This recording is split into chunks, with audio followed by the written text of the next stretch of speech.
서지 에너지, 실적 자체는 평범했습니다. 여전히 해칭 손실은 크지만 새로운 뉴스가 아닐 뿐더러 올해 해칭도 얼마 남지 않았습니다. 채권을 조기 상환하는 등 부채를 빠르게 줄이고 있습니다. 카펙스 상승은 있었지만 요즘 비용 증가는 깔고 가는 분위기라 그러려니 합니다. 많은 분들이 회사 부채가 200밀리언 달러 밑으로 떨어지는 내년 2분기부터 주주환원 2배를 기대하고 있었습니다. SGY의 장점은 셰일이 아닌 전통 유전 방식의 감소율이 낮고 저비용이면서 안정적인 시추일 것입니다. 하지만 투자자로서 가장 큰 장점은 월 배당입니다. 월급처럼 배당이 매달 나온다는 건 엄청난 이점입니다. 월 배당도 월 중에 주는 회사와 월말에 주는 회사로 나뉘는데 둘 다 들고 있으면 북미 회사들 임금처럼 2주에 한 번씩 현금을 받을 수 있습니다. 현재 월 배당을 주는 주식은 미국은 없고 캐나다는 CJ, SGY, PY, PNEWCP, GXE, IPO 정도입니다. CPG나 VET도 과거에 월 배당으로 유명했지만 과한 배당으로 문제가 발생하면서 분기별 배당으로 바뀌었습니다. 무슨 사정이 생겼을 때 분기별 배당은 생각할 시간이 있는데 월 배당은 그럴 여유가 없고 매달 현금이 나간다는 게 회사 입장에서는 부담스럽기 때문입니다. 불행히도 이번 인수로 배당 상승을 더 기다려야 하고 현재 주가보다 낮은 주당 9.25달러의 증자로 인해 실망 매물이 많이 나온 것 같습니다. CEO가 자산 인수 가능성에 관해 항상 오픈되어 있지만 좋은 자산을 구입하는 것이 어렵고 딱히 자산이 부족한 게 아니라는 취지의 인터뷰를 여러 번 했기 때문에 뒤통수 맞은 기분이 들었을 겁니다. SGY의 CEO인 폴 콜보는 이미 2005년에 캐나다 유명 일간지 기사에 거래 중독자라는 명성을 가진 딜메이커라고 불릴 정도로 유명한 사람입니다. 폴은 캘거리 대학에서 경제학과 법학을 전공하고 CVE와 합병한 허스키 에너지의 기업 변호사로 일을 시작했습니다. 그리고 석유 회사를 포함하여 증권사, 은행 등의 법률 전문가로 일한 후 본인의 첫 석유 회사를 설립합니다. 후에 첫 회사를 500밀리언 캐나다 달러의 ARX에게 팔고 친구이자 엔지니어인 스캇 삭스버그와 함께 CPG를 창립한 것은 캐나다 경제의 전설 같은 이야기입니다. CPG의 초대 CEO가 폴 콜본이었고 후에 스캇에게 CEO 자리를 물려주지만 12년 동안 이사회 멤버로 일합니다. 물론 스캇이 워낙 유명해서 폴이 조금 묻힌 면이 있지만 업계 내에서 그의 능력을 의심하는 사람은 없습니다. 하지만 CEO보다는 마케터에 가까운 인물이기 때문에 그동안 호불호가 굉장히 갈렸습니다. 특히 월급 사장이 아니라 대주주이기 때문에 회사에 대한 영향력이 대단하다고 생각하시면 됩니다. 그렇기 때문에 SGY를 팔고 나갈지 계속 들고 있을지 아니면 신규 진입할지는 본인이 잘 생각해보시고 판단하셔야 합니다. 이번에 인수 내용을 보면 몇 가지 재밌는 사실이 있는데 이미 5월 1일에 인수하기로 합의했다는 사실입니다. 구매 대금이나 발표 시기 관련 ERF와의 어떤 합의가 있었겠지만 SGY CEO가 이제까지 모른 척 인터뷰한 걸 생각하면 소름 돋습니다. ERF는 7월에도 JOI에게 원유 유전을 140밀리언 캐나다 달러에 팔았었는데 이번 SGY 판매를 마지막으로 캐나다 사업에서 완전히 철수하는 모양새입니다. 이제 미국의 백켄과 마셀러스에 집중할 거라 OVV처럼 이참에 미국으로 국적을 옮길 수 있어 보입니다. 가스 회사 JOI의 경우는 원유 자산을 추가하면서 다양화를 이루었고 가격도 비교적 저렴하게 잘 샀다는 평가를 받았습니다. SGY가 총 245밀리언 캐나다 달러에 구매한 자산을 지금 나온 정보만 보면 하루 3,850BOE를 생산 중인 유전으로 99%가 리퀴즈일 정도로 프리미엄입니다. 또한 본인 주력 지역에 있는 자산이라 시너지 효과도 상당할 거라고 합니다. 내년 유가를 80달러로 보면 굉장히 우수한 넷백과 FCF를 만들어냅니다. 유가 80달러 기준으로 시너지 효과까지 생각한다면 4년도 안 돼서 구매 가격을 뽑아낼 가능성이 있고 그 후로는 공짜라는 말입니다. 리퀴즈 함량이 높고 감소율이 겨우 12%라서 유가가 100달러를 넘어간다면 대박을 칠 정도로 좋은 자산임에는 분명해 보입니다. 대충 JOI가 구매한 ERF 자산이랑 ROK가 비슷한 지역에서 올해 3월에 구입한 자산과 비교해보면 구매 가격도 나쁘지 않아 보입니다. 이번 인수로 유가 80달러 기준 내년에 FCF가 17% 정도 증가할 거라고 하는데 앞으로 주주환원 관련 부채 목표를 어떻게 책정하고 시간은 얼마나 더 걸릴지가 가장 궁금할 것 같습니다. CEO도 미안했는지 12월에 인수가 마무리되면 배당금을 14% 인상해준다고 하는데 간에 기별도 안 오죠. 월 배당 주식 중에 천연가스를 제외하고 생산량이나 시총이 비교되는 주식은 CJ입니다. CJ는 현재 하루 23,000BOE를 생산 중이고 생산량의 리퀴즈 함량이 88%로 SGY와 굉장히 흡사합니다.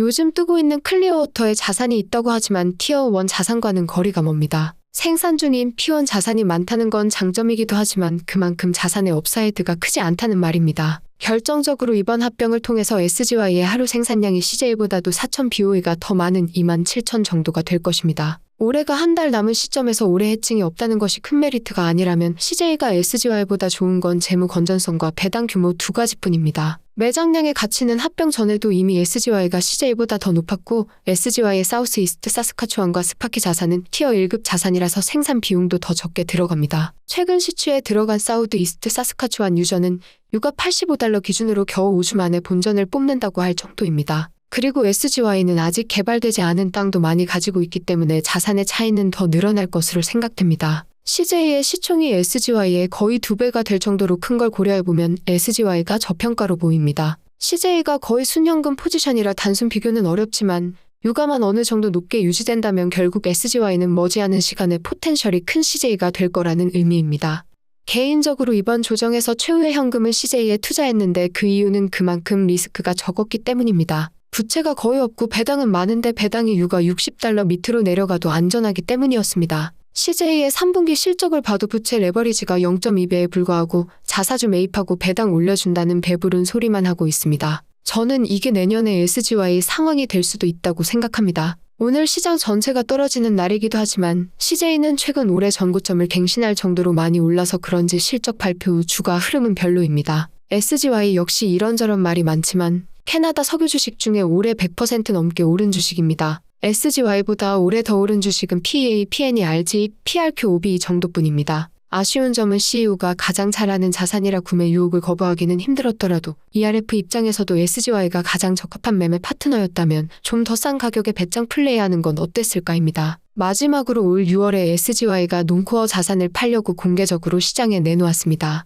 이번에 인수한 자산에 비하면 원유 함량이 57% 정도이고 생산량이 하루 882 BOE로 상대적으로 작은 자산입니다. 인수가 5월에 합의된 거로 보아 아마 논코어 자산을 팔아서 부채를 줄이려는 생각 같습니다. 예정되어 있었던 웨비나에서 좀 더 자세한 내용을 들을 수 있을 거라 기대했는데 인수 발표 후라서 내용 수정이 필요한지 11월 22일 이후로 연기되었습니다. 증자 덕분에 실제 현금 지출은 적어서 자산을 팔고 유가가 $80 위를 상회한다면 주주환원 시기가 생각보다 늦어질 것 같지 않지만 큰 if입니다. 이와 별개로 공개 입찰에 나온 매물을 보면 VET는 9월에 리퀴즈 97%에 하루 5,756 BOE를 생산하는 대형 매물을 시장에 내놓았는데 이런 배경도 궁금합니다. VET 정도 FCF면 굳이 팔 필요는 없어 보이는데 저걸 팔아서 빨리 배당을 올려주려는 건지 궁금합니다. 그동안 VET도 배당을 올려줄 듯하면서 자산 인수로 뒤통수를 쳤는데 다음 행보가 궁금합니다. 그 외에 WCP, PPR, MVA도 대형 매물을 시장에 내놓았습니다.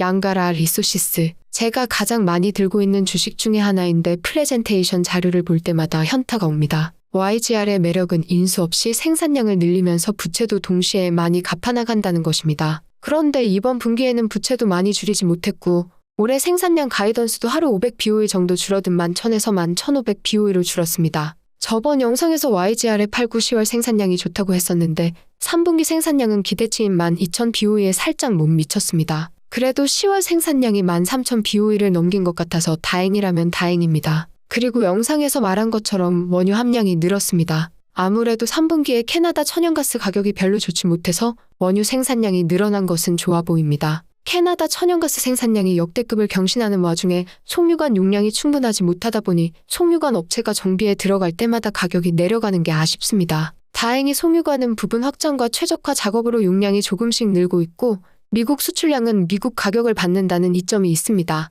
아울러 LNG 캐나다 사업이 완성되는 2025년 이후에는 상당히 개선될 여지가 있습니다. 생산량이 많아졌어도 미국으로 다 수출 중이라 이번 겨울 캐나다의 천연가스 재고량도 역대급으로 낮기 때문에 겨울 동안 가격은 크게 걱정이 없습니다. 저번 영상에서 칼륨 유전에서 OBE의 생산량 감소가 걱정이라고 했었는데 OBE의 실적은 아니나 다를까 생산량이 줄어들었고 BNE의 실적도 생산량이 줄어 있습니다. IPO만 생산량이 5% 늘었는데 저번 시간에 말했듯이 천연가스 생산량이 늘어서 수치가 올라간 것 같습니다. 이런 걸 보면 물가 상승으로 비용이 상승한 거랑 전반적으로 3분기 칼륨의 생산량이 별로였다는 공통점이 있습니다. 아무래도 지형의 특성상 땅이 딱딱한 겨울에 열심히 드릴링을 해서 봄에 생산량이 늘어나면 3분기쯤에 그 생산량이 줄어들기 마련인데 비용 상승이나 진흙이 되는 계절적인 어려움으로 3분기에 드릴링을 빨리 진행하지 못한 것 같습니다. 다행이라면 OBE 역시 11월 생산량은 33,000 BOE로 굉장히 좋은 것으로 발표해서 4분기는 기대가 됩니다.